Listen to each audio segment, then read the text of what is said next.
听说了吗？方家留洋的少爷回来了。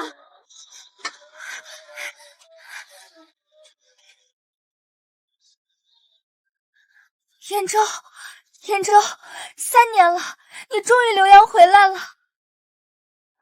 快进屋，外头风大，我这就去给你做你最爱吃的红烧肉，还有糖醋鱼，还有……不必了。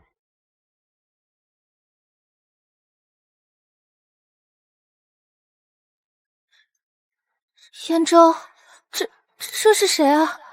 和你有什么关系吗？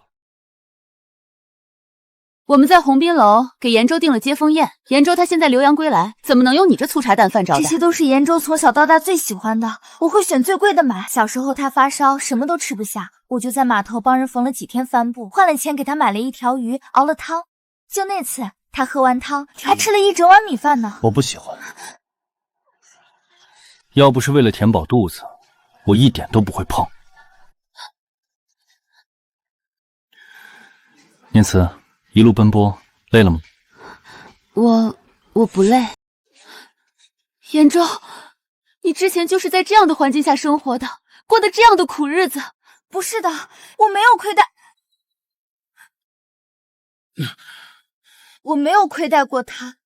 他还在学堂读书时，聚会喝了点酒，我怕他寒冬腊月睡厨房会冻着，让他睡屋子里，自己去厨房睡了几年。都过去了。窦春秋，你既已长大，那和我们方家就没有关系了。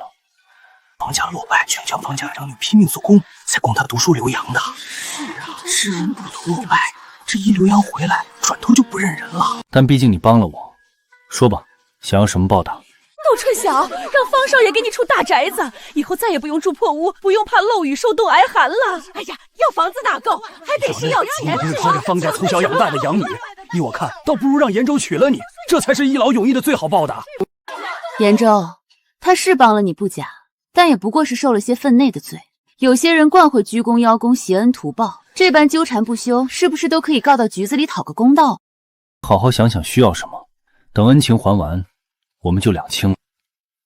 我不要宅子，也不要钱，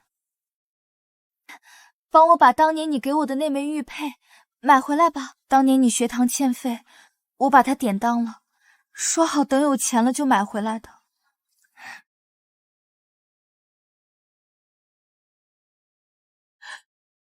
往后多打几份工，好好攒钱，一定要把这枚玉佩赎回来。去办。是，方先生。延州，事情已经叫人去办了，咱们快走吧，这地方待着浑身都不舒服。好，我们走。